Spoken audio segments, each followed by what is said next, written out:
안녕하세요. 엘사운드의 김영철입니다. 지난번에 이어서 오늘도 튜토리얼 강의로 진행을 해보도록 하겠습니다. 지난번에 다이나믹 레인지에 대해서 일부 강의를 진행을 했어요. 일부 강의 때는 이론에 대해서 여러분들과 나눠봤고요. 오늘은 음향 현장에서 다이나믹 레인지, 헤드룸, SNR 이것들이 어떻게 활용되고 어떻게 사용하는지 또 어떻게 맞추는 작업을 해야 되는지에 대해서 여러분들과 나눠보는 시간을 가져보도록 하겠습니다. 정말 음향 엔지니어로서는 정말 중요한 사항이고요. 여러분들이 만약에 하이파이 오디오라든지 스튜디오를 만든다든지 레코딩 룸을 만든다고 한다고 하면은 어떤 관점으로 설계를 해야 되고요. 어떤 관점으로 시스템을 구성을 해야 되는지까지도 여러분들에게 정말 유익한 정보라 생각이 듭니다. 자, 시작하기 전에 구독과 좋아요는 잊지 말아 주시고요. 잠시 영상을 보신 후에 바로 시작을 해보도록 하겠습니다.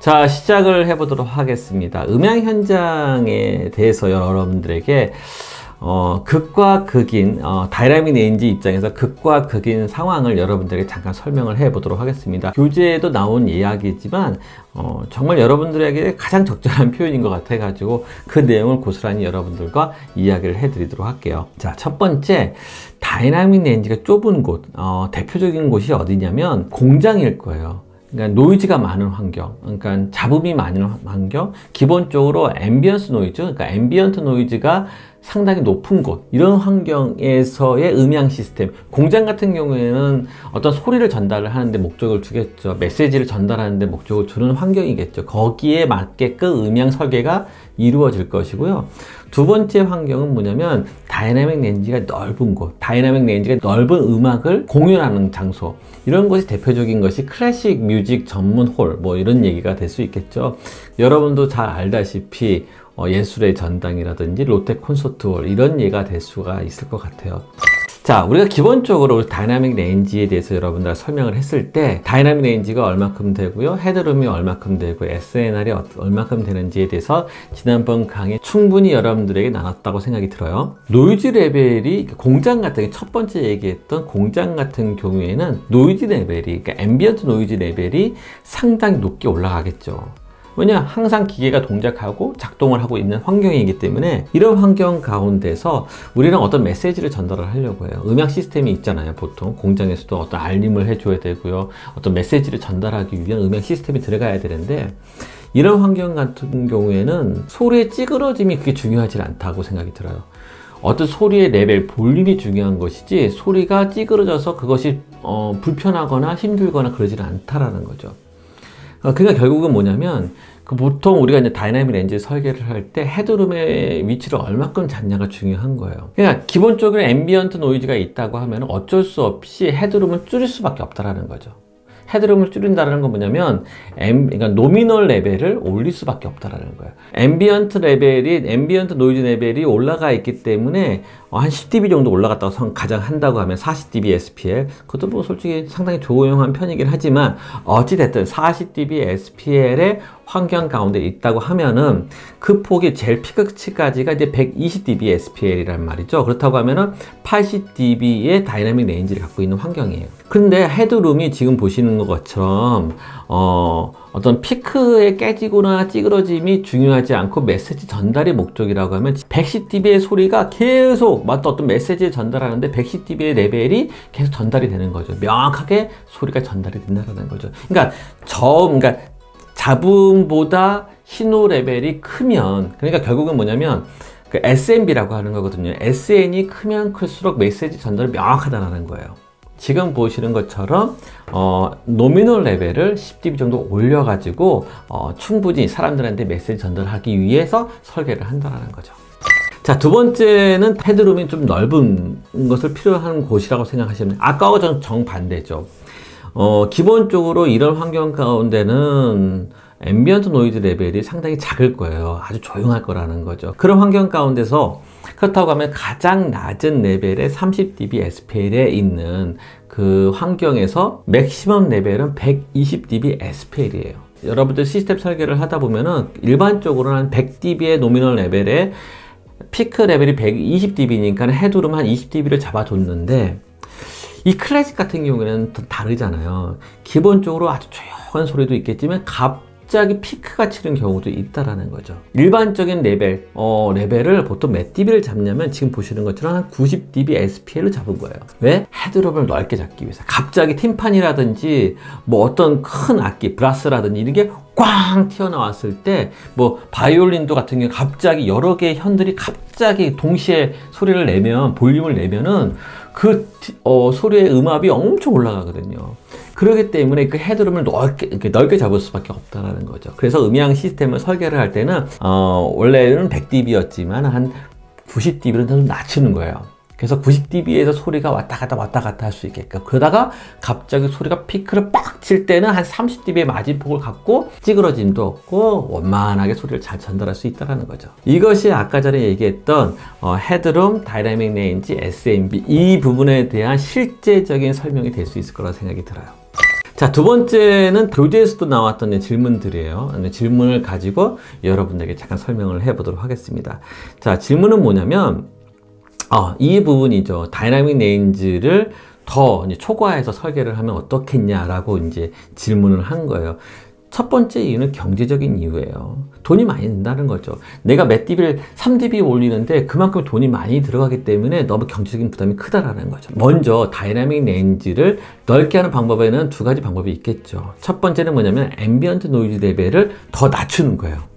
더 조용한 환경을 만드는 거죠. 두 번째는 뭐가 있을까요? 맥시멈 사운드 레벨, 피크 레벨을 더 올리는 이 두 가지 방법밖에 없어요. 다이나믹 레인지를 더 넓게 하는 방법에는.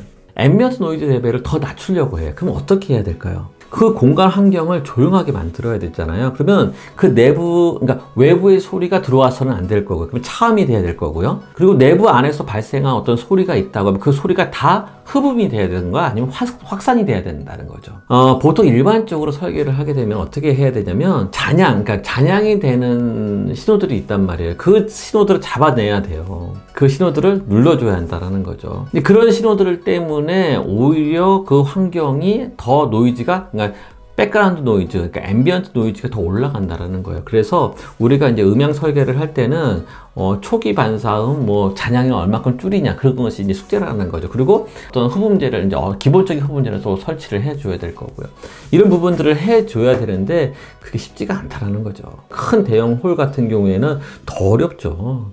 어마어마한 돈이 들어가겠죠. 건축 음향, 공간 음향에 이제 비용이 들어가는 거기 때문에 그건 현실적으로 좀 어렵다라는 거죠. 그래서 보통 우리가 이제 녹음 스튜디오라든지 하이파이 오디오 하시는 분들한테는 뭐 이건 가능하겠죠. 지금 보시는 이 그림처럼 이렇게 확산해 놓고 흡음재 놓고 뭐 이렇게 이제 설치를 하게 된다면 충분히 좋은 효과를 거둘 수 있다라는 거죠. 두 번째는 그 맥시멈 레벨을 끌어올리는 거. 아까도 얘기했듯이 맥시멈 레벨을 끌어올린다는 건 쉽지 않다라는 거. 왜냐면 헤드룸 3dB 올리려고 앰프를 두 배를 올려야 되고요. 스피커의 센서티버티를 더 올려야 되고요. 만약에 여러분이 SR01 사운드 레인포스 시스템 같은 경우에는 대형 규모에, 그러면 스피커가 얼마나 많이 들어가고 앰프가 얼마나 많이 들어가겠어요. 그 모든 것을 다 끌어올려야 되는데 그렇기가 쉽지가 않다라는 거죠. 근데 이제 레코딩 쪽이나 하이파이 쪽은 좀 가능하긴 해요. 왜냐면 그래서 그렇잖아요. 근데 보통 스튜디오 운영하시는 분이라든지 이제 하이파이를 즐기시는 분들 같은 경우에는 와, 박금질을 엄청 하시잖아요. 조금 더 몇 dB를 더 끌어올리기 위해서 뭐 케이블도 예를 들면 스피커 케이블도 100만 원, 200만 원짜리도 설치를 하고요. 뭐 전선 정말 어마어마한 노력을 들여가지고 하이파이, 하이 피델러티 이 소리를 만들기 위해서 얼마나 노력하는지 몰라요. 이런 분들한테는 그렇게 중요하지 않겠죠, 돈이. 그렇기 때문에 가능한 영역이지만 우리가 사운드, 그러니까 SR 쪽 같은 경우에는 현실적으로 좀 불가능하다라는 거, 그걸 먼저 말씀을 드려야 될 것 같아요. 그렇다고 하면은 불가능하다고 해서 안 쓰는 게 아니라, 그렇다고 하면 이런 환경 가운데서 우리가 어떻게 이 다이나믹 레인지를 어떻게 조정하고 어떻게 활용하는 것이 가장 효과적인 방법인지를 여러분들에게 잠깐 설명을 해 보도록 하겠습니다. 두 번째 질문이에요. What happened? 그러니까 그 사운드 시스템이 적절하지 않았을 경우에, 적절하게 세팅이 되지 않았어요. 예를 들면 두 가지겠죠. 뭐 첫 번째는 우리가 생각하는 어떤 다이나믹 레인지에서 오버돼서 들어왔기 때문에 그만큼의 신호가 지금 보이는 그림처럼 클래프트 오디오라고 하잖아요. 어떻게 잘리는 거예요. 두 번째는 뭐겠어요? 지금 보시는 그림처럼 스피치의 일부분이 그러니까 소리 전달에 있어서 많은 잔향으로 인해 가지고 노이즈 레벨이 올라가기 때문에 작게, 그러니까 크게 소리 나는 사람들 같은 경우에는 문제가 되지는 않지만 작게 소리를 내는 사람들 같은 경우에는 문제가 되는 거죠. 왜냐면 작게 소리를 내다 보면 그 노이즈 레벨에 갑자기 밑으로 떨어지는 경우가 있거든요. 이럴 경우에는 우리가 귀로 못 들어요. 감지를 못 한다라는 거죠. 그러면 이제 그만큼의 음절이 빠지게 들린다라는 거예요. 그런 경우가 있잖아요. 목사님이 설교를 막 하시는데 어떤 연사가, 어떤 강연자가 설명을 막 하는데 조용조용하게 얘기했을 때에 특정 소리가 안 들리는 경우, 이런 경우가 대표적이겠죠. 이런 문제가 생기는데 그렇다고 하면은 다이나믹 레인지를 어떻게 맞추는 작업을 하는지에 대해서 정말 실질적인 거죠. 그거에 대해서 여러분들과 나눠보도록 하겠습니다. 자, 지금 보는 그림처럼 이상적인 거죠. 예를 들자면 마이크의 다이나믹 레인지가 90이고요. 믹서의 다이나믹 레인지가 90이고요. 앰프의 다이나믹 레인지가 90이에요. 그러면 이만큼의 소리가 들어왔으면 이만큼의 소리가 또 들어오고 이만큼 소리가 또 다시 이만큼 소리가 나가고 이러면 완벽하죠. 문제가 되질 않아요. 한번 설명을 해볼까요? 보통 우리가 마이크 같은 경우에는 dBSPL로 표현을 많이 해요. 그래서 뭐 작은 소리는 뭐 40dBSPL, 뭐 큰 소리 130dBSPL. 근데 그걸 따져보면은 실질적으로 얘가 가지고 있는 다이나믹 레인지 90dB라는 거죠. 40에서 130, 이 차이기 때문에. 믹서 같은 경우는 dBU로 따지잖아요. 그러니까 볼륨, 시그널 볼륨으로 따지기 때문에 마이너스 66dB가 가장 최소 레벨이고요. 플러스 24dB가 최대예요. 요즘에 그러니까 아날로그 장비 옛날에 나왔던 책이기 때문에 이렇게밖에 요즘엔 디지털 같은 경우는 뭐예요? 66이 뭐예요? 거의 88, 90 뭐 이렇게 넘어가요. 마이너스. 그러니까 아주 작은 레벨까지 끌어내린다라는 거죠. 피크 레벨은 뭐 한정적이기 때문에 그건 어쩔 수 없겠지만, 그래서 지금 24dB, 그러면 요 차이는 어떻게 66에서 24니까는 90dB SPL이 90dB의 다이나믹 레인지가 있는 거고요. 앰프 같은 경우에도 지금 약간 출력을 표시되어 있지만 0.26W는 마이너스 36dB M이거든요. 그러니까 출력은 M으로 표시해야 되기 때문에. 그리고 최대가 250W까지 나가는 거예요. 이제 250W까지 나가면 이걸 dBm으로 따지면 53dBm이 되는 거죠. 그러면 그 편차가 얼마큼 되겠어요? 53하고 36dB 이 차이기 때문에 90dB의 편차가 있다라는 거거든요. 그러니까 우리가 이제 스펙을 잘 볼 필요가 있는 거죠. 여러분들이 이제 스펙을, 이 장비의 다이나믹 레인지, 이 장비의 다이나믹 레인지, 이 장비의 다이나믹 레인지를 한번 이렇게 보는 것도 중요할 것 같아요. 숙제로 여러분들이. 이런 경우에는 이제 문제가 되지는 않죠, 당연히. 근데 정말 이렇게 설계를 다 할까? 그렇지 않잖아요. 여러분들이 갖고 있는 장비가 때로는 이렇게 연결하기도 하고요. 때로는 이렇게 연결을 하기도 하고요. 링크를 어떻게 잡냐에 따라 다 틀리거든요. 왼쪽에 있는 부분이 그러니까 90dB의 다이나믹 레인지를 갖고 있는 장비고요. 그 다음에 오른쪽에 있는 것이 74dB 다이나믹 레인지를 가지고 있는 장비예요. 그렇다고 하면 이 90dB의 다이나믹 레인지를 갖고 있는 것을 74dB의 다이나믹 레인지에 집어넣게 되면 어떻게 되겠어요? 지금 보시는 것처럼 로스가 생기는 거죠. 위로는 6dB 정도의 로스가 생기는 거고요. 밑으로는 10dB 정도의 로스가 생기는 거죠. 그러면 실질적으로 얘는 16dB의 신호에 손실이 생기는 거예요. 로스가 생긴다는 거죠. 그러면 그렇게 해서 내버려 둘까요? 그렇지 않다는 거예요. 그래서 나온 것이 옛날서부터 나왔던 것이 컴프레서라는 거예요.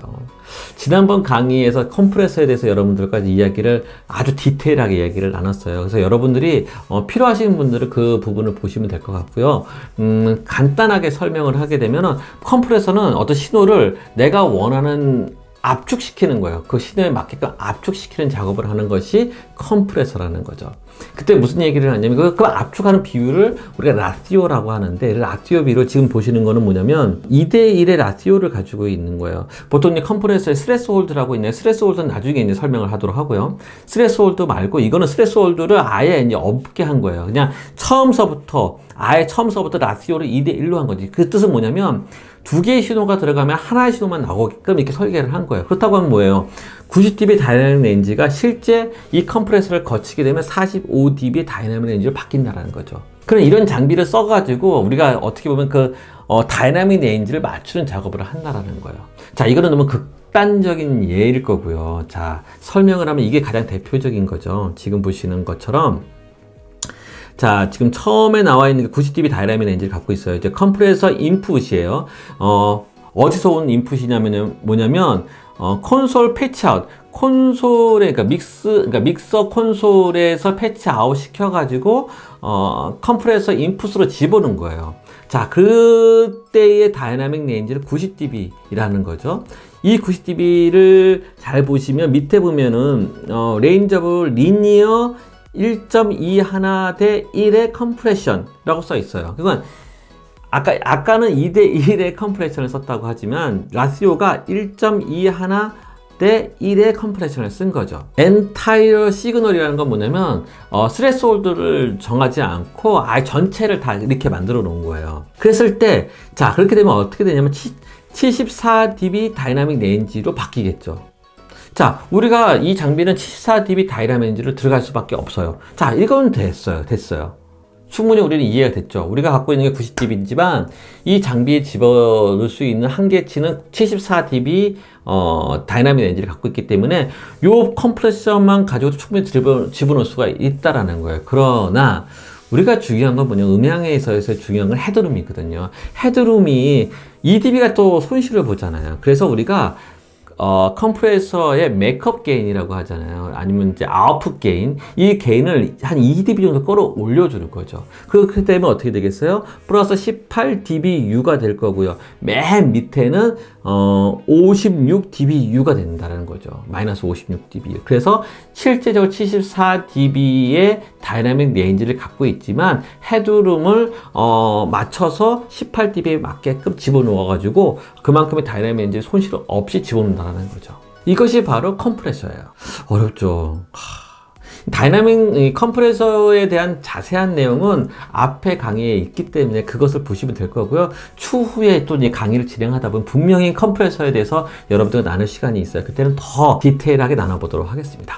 자, 이번에는 일반적인 컴프레서의 모습이겠죠. 가장 많이 사용하는, 자, 지금 보시면 스레스 홀드라는 게 있잖아요. 스레스 홀드라는 건 에버러지 레벨, 이 스레스 홀드를 거기에 보통 일반적으로 맞추게 되죠. 가장 많이 왔다 갔다 하는 이 소리를 기본 플러스 4dBU로 잡았다고 하면 이 소리 가운데 그것을 스레스 홀드를 잡고요. 그 스레스 홀드 다음에 우리가 이제 컴프레셔를, 그러니까 라시오를 잡아주는데, 지금 보시면 18, 그러니까 최대가 이제 맥시멈 피크 레벨 24dB였는데 이것을 플러스 18dBU로 맞추려고 하면 얼만큼 라시오를 잡아야 되냐면 1.43 대 1의 컴프레션을 잡아준다는 거죠. 그렇게 된다고 하면은 플러스 18dBU의 어떤 컴프레싱이 이루어지는 거죠. 솔직히 이제 그 밑에 있는 앰비언트 레벨, 그 아주 낮은 노이즈 플로우 같은 경우에는 어쩔 수 없죠. 뭐 굳이 그걸 뭐 압축시킬 필요도 없고, 뭐 안 들린다고 해서 뭐 그건 문제가 되는 소리이기 때문에 별로 신경 쓰지 않고요. 실제적으로 이 헤드룸을 중요하게 생각한다는 거죠. 이렇게 돼버리면 어떻게 되겠어요? SAN이 84dB가 되는 거, 그러니까 다이나믹 레인지가 84dB가 되는 거고요. 실제적으로 SAN이 더 떨어지겠죠. 어떻게 보면. 자, 마지막으로 이제 헤드룸에 대해서 설명을 했으니까 헤드룸에 대해서 조금 더 설명을 해보도록 하겠습니다. 이 부분에 대해서는 더 설명을 하게 되면 이제 많이 얘기를 하겠지만, 그럴 바에는 그냥 간단하게 설명을 하도록 할게요. 자, 헤드룸에 대해서 알고 있기 때문에 설정을 얼마큼 잡아주는 게 가장 적절한지만 설명을 하도록 하겠습니다. 보통 SR, 그러니까 라이브 콘서트 홀, 뭐 이런 환경 같은 경우에는 기본적으로 막 소리 지르고 막 그런 공간이잖아요. 그렇기 때문에 기본적으로 앰비언트 노이즈 레벨이 상당히 올라가 있는 환경이에요. 그렇기 때문에 우리가 헤드룸을 어떻게 잡아준다고 했냐면 높게 잡을 수가 없다라는 거죠. 그렇죠? 그렇다고 하면 얼마큼까지 올려야 되냐면, 얼마큼으로밖에 설정을 못하냐면 10에서 15dB 밖에는 설정을 못한다라는 거예요. 그래서 이제 SR 공연, SR 환경, SR 시스템 같은 경우에는 10에서 15dB 정도를 맞추는 게 적당한 거고요. 하이파이 오디오나 레코딩 룸 같은 경우에는 헤드룸은 18에서 24dB, 뭐 더한 사람도 있겠지만도 이 정도 맞춰준다고 하면 큰 무리가 없다고 생각하시면 될 것 같아요. 그러니까 여러분들의 환경이 어떤 곳이냐, 어떤 프로그램 매터리얼을 가지고 있냐, 그 음악의 재료가 뭐냐 이거죠. 클래식이냐, 락이냐, 뭐 어떤 밴드냐, 뭐 이런 여러 가지 음악 소스에 따라서 이 헤드룸의 헤드룸의 작업을 여러분들 가변적으로 해야 한다는 거죠. 자, 오늘의 강의는 어떻게 보면 다이나믹 레인지, 헤드룸, SNR, 실온의 잡음비, 이 모든 것에 대해서 실제적인 음향 실무에 대해서 여러분들과 잠깐 나눠봤습니다. 여러분들에게 크나큰 도움이 됐으면 좋을 것 같고요. 다음번 강의는 교재 순서에 맞게끔 또 진행을 해보도록 하겠습니다. 또 이렇게 튜토리얼만 하다 보면 또 재미가 없잖아요. 그래서 매가지인 시간에는 여러분들이 준 질문들이 좀 몇 가지가 있었어요. 그래서 그 부분에 대해서 조금 나눠보는 시간을 가져보도록 하겠습니다. 끝나기 전에는 구독과 좋아요는 잊지 말아주시고요. 다음번에 만남을 기대하면서 준비하도록 하겠습니다. 고맙습니다. 감사합니다.